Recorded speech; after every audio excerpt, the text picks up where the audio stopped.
दिवाली का दिन बहुत ही बड़ा दिन होता है, खुशियों का दिन, रोशनी का त्योहार। लेकिन ये बात बहुत ही कम लोग जानते हैं कि दिवाली की रात एक अमावस की रात होती है। एक ऐसी काली रात जिस रात को माना जाता है कि काली शक्तियां और भी ज्यादा ताकतवर बन जाती है। दिवाली की रात बहुत बड़ी रात होती है, इस वजह से लोग ऐसी शक्तियों को इग्नोर कर देते हैं। लेकिन दरअसल दोस्तों, आज के इस वीडियो में आप सभी लोगों को एक ऐसी सत्य घटना की सच्ची कहानी बताने वाला हूं जो आज से लगभग 7 साल पहले यानी कि अप्रॉक्स 2015 में ही ये दिवाली की रात को घटी थी।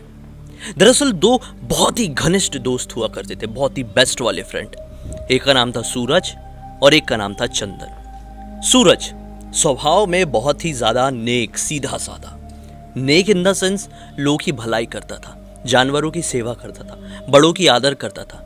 केवल इतना ही नहीं, वो स्वभाव में बहुत ही ज्यादा सीधा था। सीधा इन द सेंस वो रोज सुबह उठ के अपनी दिनचर्या निभाता था।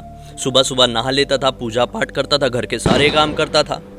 तो आज जो दिवाली का दिन था, ये सुबह 5 बजे से उठ गया था, घर की सारी साफ सफाई, सारा बचा हुआ काम किया, टाइम पे नहाया धोया, रात का वक्त हुआ, मस्त पूजा किया एकदम मुहूर्त वाले टाइम में ही, और मस्त बढ़िया टीवी लगाया और बैठ के कौन बनेगा करोड़पति देखने लगा। देख ही रहा था, अचानक से इसके मोबाइल में इसके दोस्त चंदन का फोन बजता है। सूरज हैरान कि इतने रात गए, चंदन मुझे फोन क्यों कर रहा है। अब चंदन के बारे में मैं आप लोगों को थोड़ा सा बता देता हूँ। चंदन नेचर में थोड़ा सा उल्टा, मतलब जैसा सूरज था उसका तो बिल्कुल विपरीत, मतलब कि वो ये सारी चीजों में ध्यान नहीं देता था। उसकी दिनचर्या रूटीन नहीं बनी हुई थी, कभी भी सोता था, कभी भी उठता था, कभी भी नहाता था, कभी भी कुछ भी करता था, और ये ज्यादातर दारू पीने में और जुआ खेलने में व्यस्त रहता था। दिवाली का दिन था तो चंदन के लिए और भी बड़ा दिन। लोगों का ये मानना है, बहुत सारे लोग ये मानते हैं, ये पुरानी सोच चली आ रही है कि दिवाली की रात को जुआ खेलो तो अच्छा होता है। तो चंदन भी उन्हीं सोच वालों में से था। चंदन ये सारी चीजें नहीं देखता था, कब दिवाली है, कब कौन सा त्योहार है, कब क्या है, वो हमेशा नशे में धुत। अब जैसे सूरज को चंदन का फोन आया उस रात में, जब वो बैठ के बढ़िया कौन बनेगा करोड़पति देख रहा था, तो सूरज टेंशन में आ गया। यार ये क्या मुसीबत के लिए फिर से फोन कर रहा है। फोन उठाया तो चंदन बिल्कुल नशे में धुत था। चंदन अपने घर पे नहीं था, चंदन कहीं बाहर था। बाहर इन द सेंस शायद कोई ठेके में बैठा रहा होगा और बोल रहा है कि भाई सूरज गाड़ी लेके जल्दी से आ जा। दरअसल मैटर ये हो गया है कि मुझे चढ़ बहुत गई है और घर से मेरी माँ का फोन आ रहा है और वो पूजा का सामान लाने के लिए बोल रही है। अब मैं खड़े होने की हालत में नहीं हूँ, मैं पूजा का सामान घर पे कैसे लेके पहुंचूं। यहाँ से सूरज बोलता है, भाई आज दिवाली की रात है, इतना बड़ा त्योहार है, और ये तू क्या अपशगुन करके बैठा हुआ है, क्यों ठेके में बैठा हुआ है, इस तरह से पी रहा है। अरे तुझे तो घर पे रहना चाहिए था, पूजा पाठ करना चाहिए था, जो माँ ने सामान मंगवाई थी वो उनको लाकर देना चाहिए था, क्योंकि इनके घर पे केवल इसकी माँ और यही रहता था। घर पे और किसी का हाथ इसके सर पे नहीं था, इसलिए थोड़ा सा बिगड़ सा गया था। लेकिन फिर भी अब क्या करे, सूरज तो दोस्त था, गाड़ी लेके तो जाना ही था। गाड़ी निकालता है और बताई हुई जगह पे वो पहुंच जाता है। ये एक ठेका ही था। बाहर खड़ा था चंदन गाड़ी में बैठा और दोनों निकल पड़े। अब ये जो ठेका था ना, ये जो इनका टाउन था, ये मध्य प्रदेश के एक छोटे से टाउन के रहने वाले थे। ये जो ठेका था इनके टाउन से लगभग 7 किलोमीटर की दूरी पर था। ये सुनसान जगह पे था, हाईवे थोड़ा क्रॉस करके। अब ये लोग निकले, बीच में घना जंगल और हाईवे पड़ा। ये लोग निकले, अचानक से इनका शहर लगने को लगभग 1.5 किलोमीटर बाकी रहे होंगे, इनकी गाड़ी बंद पड़ जाती है। गाड़ी बंद पड़ गई यार। सूरज ने बोला, गाड़ी तो अच्छी खासी थी, बंद कैसे पड़ गई। चंदन नशे में धुत ही था। सूरज उतर के गाड़ी ठीक करने की कोशिश करने लगा, लेकिन गाड़ी ठीक कहाँ होती। काफी देर मशक्कत करने के बाद ये लोग हार मान गए। अब सूरज ने बोला, क्या करे भाई, पैदल ही जाना पड़ेगा क्या। ये दोनों उतर के पैदल निकल पड़े। अब बहुत देर से सूरज अपनी गाड़ी सुधारने में लगा हुआ था, तो वो बहुत थक गया था। थोड़ा ही चला तो और भी ज्यादा थक गया। यहाँ चंदन तो ऊपर से चल भी नहीं पा रहा था। अब अचानक से सूरज की नजर पड़ी हाईवे में ही एक छोटी सी कुटिया पर। कुटिया इन द सेंस एक छोटी सी झोपड़ी पर। यहाँ पर बाहर दिए जल रहे थे। दिवाली की रात थी और रात के तकरीबन 10 बज रहे थे। 10 बजे के आसपास का टाइम था। दोनों में से किसी ने भी खाना नहीं खाया था। वो घर दिख रहा था और ये दोनों को थकान भी बहुत हो गई, तो इन लोगों ने सोचे कि वहां तक जाते हैं, शायद कुछ मदद मिल जाए। अब आप लोग बोलेंगे, इन लोगों का मोबाइल कहाँ था। इन लोगों का मोबाइल हो गया था स्विच ऑफ। दोनों की बदकिस्मती थी, मोबाइल स्विच ऑफ हो गया था। इन्हें सोचा घर जाएंगे, वहाँ पे कुछ फ़ोन मोबाइल कुछ तो होगा। जब घर के नजदीक पहुंचते हैं तो क्या पाते हैं, घर की दहलीज पर ही एक बुढ़िया बैठी हुई है और घर के सामने 5-6 दिए जला रही है। ये लोग गए, बुढ़िया से बोले कि हमारी गाड़ी ऐसे ऐसे खराब हो गई है, थोड़ी पीछे छूट के आई है, तो आप क्या मोबाइल या फोन कुछ दे सकते हैं ताकि हम मदद के लिए किसी को बुला सके, हम बहुत ज्यादा थक गए हैं। बुढ़िया बोलती है, अरे बेटा अब मैं तो यहाँ पर अकेली रहती हूँ, पुराने जमाने की औरत हूँ, अब मेरे पास ना ही फोन है ना ही मोबाइल, मैं किस तरह से तुम्हारी मदद कर पाऊंगी। लोग चेहरा उतार के जाने लगते हैं। बुढ़िया बोलती है, अरे दिवाली की रात है, ऐसे मुंह उतार के मेरी दहलीज से मत जाओ, एक काम करो, थके हुए लग रहे हो, अंदर आओ, मैंने अपने हाथों से गुलाब जामुन बनाई हूँ, खाते हुए चले जाओ, थकान भी मिट जाएगी, शायद एनर्जी आ जाएगी। अब ये दोनों को भूख तो लगी हुई थी, बोले ठीक है खा लेते हैं। दोनों अंदर जाते हैं। ये छोटी सी झोपड़ी थी, अंदर ज्यादा सामान भी नहीं था, कुछ सजावट भी नहीं थी, केवल बाहर दिवाली की रात के कारण बुढ़िया दीपक जला रही थी। अंदर जाके बैठे हैं, 2 छोटी सी चटाई बिछाई थी। बुढ़िया इनके सामने 2 छोटी छोटी प्लेट में गुलाब जामुन ले आती है और कुछ मिठाई ले आती है। ये दोनों खाते हैं बढ़िया। सबसे पहले खा के सूरज का ही खत्म होता है, क्योंकि ऑब्वियसली चंदन तो बहुत ज्यादा नशे में था। अब सूरज पानी गिलास उठाता है और बोलता है कि अम्मा जी मैं हाथ कहाँ पे धोऊं। तो अम्मा जी पीछे का दरवाजा दिखाते हुए बोलती है कि जाओ बेटा वहां पे जाके धो लो। सूरज उठता है, हाथ धोता है, लौट के आता है तो पैरों तले जमीन निकल जाती है। अब आप लोग बोलेंगे कैसे? मैटर ये हुआ, जब वो लौटा ना, जब तक वो वहां पर था, हाथ धोने जा रहा था, तब तक तो वहां पर सब कुछ ठीक था, लेकिन जैसे ही वो हाथ धोकर वहां से लौटा, पूरा नजारा बदल चुका था। ये बुढ़िया यहाँ पर नहीं बैठी हुई थी, जो अभी अभी इनके सामने बैठी हुई थी वो अभी यहाँ पर मौजूद नहीं थी।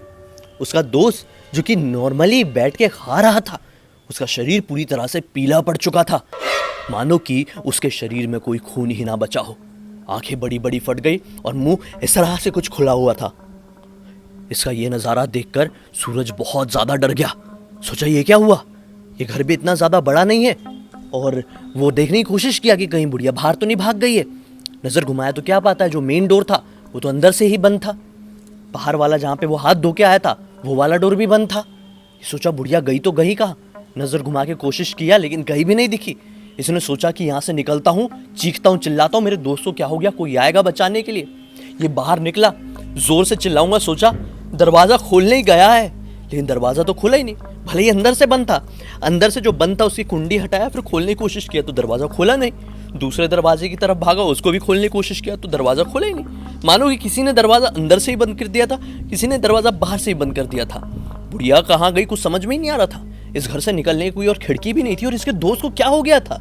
इसकी इतनी हिम्मत भी नहीं पड़ी थी कि दोस्त की जाके नब्ज चेक कर ले, क्योंकि अंदर ही अंदर डरा हुआ था कि अगर मेरे दोस्त की मौत हो गई होगी तो फिर क्या होगा, मैं इस सिचुएशन से कैसे खुद को बचा पाऊंगा। ये सारी चीज़ों समझ पाता इससे पहले ही वो फेंट होने लगा। ये जो डरावना माहौल था ये उसके ऊपर हावी होने लगा। वो अपना आपा खोने लगा, अंदर से कमज़ोर होने लगा। उसकी आंखों के सामने सब कुछ धुंधला पड़ने लगा और ये ज़मीन पर गिरा ही है तो उसकी नज़र पड़ी बिल्कुल सामने एक खटिया की तरफ। खटिया समझते ना आप लोग, खटिया की तरफ। खटिया में नीचे की तरफ जब उसकी नज़र गई, बड़े ध्यान से देखा तो क्या पाया, 2 चमकती हुई आंखें उसे घूर घूर कर देख रही थी, घूर घूर कर। धीरे धीरे उसने पाया कि वो आंखें उसके नज़दीक बढ़ रही है, और भी ज़्यादा नज़दीक बढ़ रही है। लाल चमकदार आंखें अब एक पूरी तरह से शक्ल में तब्दील हो गई थी। ये उस बुढ़िया की ही शक्ल थी जो और भी ज़्यादा भयानक हो चुकी थी। खुले खुले सफ़ेद बाल, बड़े बड़े दांत, लाल चमकदार आंखें और चेहरा बहुत ही ज़्यादा भयानक। ये कुछ समझ पाता उससे पहले ही वो बुढ़िया झटके से जैसे कुत्ता होता है, कुत्ता कैसे किसी के ऊपर हमला करता है, वो इस तरह से खटिया के नीचे से आई और ज़ोर से इसके ऊपर हमला कर दिया। सूरज की आंखें वहीं पर बंद हो गई। इसके बाद जब सूरज की आंखें खुली तो अपने आप को उस बुढ़िया के घर पर नहीं पाता है, बल्कि वो अपने आप को एक हॉस्पिटल में पाता है। नजरें घुमाकर उसकी नज़र पड़ती है अपने घर वालों के ऊपर। उसके मम्मी पापा, 2 बहनें उसके सामने खड़ी थी बिस्तरों के इर्द गिर्द। उसका सबसे पहला जो वर्ड था उसके मुंह से निकला, मेरा दोस्त चंदन कहाँ है। लेकिन अफसोस की बात, चंदन के बारे में किसी को भी नहीं पता चंदन कहाँ गया। अब घर वालों ने पूछे कि भाई क्या हुआ, तू यहाँ पर कैसे पहुंचा। यही सवाल सूरज का भी था। तब जाकर सूरज को घर वालों ने यह बताया कि दरअसल तू जो घर के थोड़ी दूरी पर लक्ष्मी नारायण मंदिर है वहीं पर पड़ा हुआ था। सुबह सुबह लगभग 4 बजे के आसपास वहां पर जब पुजारी पहुंचा मंदिर का पट खोलने के लिए, तो तू मंदिर के पट के थोड़ा साइड में ही पड़ा हुआ था। किस्मत से मंदिर का पुजारी हमें जानता था, उसने हमें फ़ोन किया और हम तुझे लेने के लिए पहुंच गए। तू बेहोशी की हालत में था, डॉक्टर से चेक करवाया तो तुझे बहुत तेज फीवर था, तुझे इंजेक्शन वगैरह दिए तो अब तक फीवर कम हुआ। अभी लगभग दोपहर के 1:30 बज रहे थे। अब इन लोगों ने पूछे कि तू बता तू वहां पर कैसे पहुंचा। अब जाकर सूरज ने पूरी उनको कहानी सुनाया, लेकिन ये पूरी कहानी में किसी को भी ये समझ में नहीं आया और ना ही सूरज को कि वो कैसे उस बुढ़िया के जंप मारने के बाद सीधे लक्ष्मी नारायण मंदिर के पट पर पहुंच गया। उसका दोस्त कहां पर गायब हुआ कुछ नहीं पता, वो अब तक लापता है।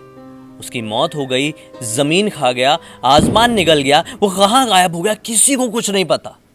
आज भी उसकी बूढ़ी माँ उसके इंतजार में उसके लिए तड़पती रहती है। दोस्तों आपको क्या लगता है क्या हुआ होगा उनके साथ?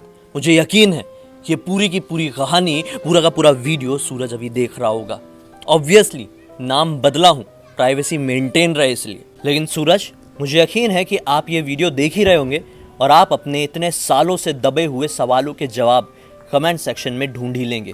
दोस्तों अब तक इस वीडियो को देखे हैं तो लाइक जरूर कर देना, ताकि ये वीडियो ज्यादा से ज्यादा लोगों तक पहुंचे और ज्यादा से ज्यादा लोग कमेंट सेक्शन में आके अपनी राय दे सके। नहीं पहुंचा पा रहे हैं तो शेयर कर दीजिए, किसी का भला हो जाएगा, किसी भले इंसान का। तक इस वीडियो को देखें और मुझे पहली बार देख रहे हो चैनल को सब्सक्राइब करके बेल आइकन दबा के ऑल के ऑप्शन में क्लिक करना, क्योंकि इस तरह के हैरान कर देने वाले अनोखे और खौफनाक वीडियोस डेली आप लोगों के सामने लेके आते रहता हूं। इनका लिंक इस वीडियो को डिस्क्रिप्शन बॉक्स में मिल जाएगी भाई, क्लिक करके डायरेक्टली वहां पर पहुंच जाना। वहां पर 1,51,000 सब्सक्राइबर्स मेरे हो चुके हैं, followers in the sense. Please 2 lakh करवा दो प्लीज, और इसको भी जल्दी से जल्दी 2 मिलियन करवा दो, ताकि और भी ज्यादा मोटिवेशन बढ़ते रहे और भी ज्यादा अच्छे अच्छे वीडियोस आप लोगों के सामने रेगुलरली लेके आते रहूं। चलिए कल फिर से मिलता हूं, तब तक के लिए बहुत बहुत धन्यवाद दोस्तों। आप लोगों का दिन शुभ हो भाई, हैप्पी दिवाली।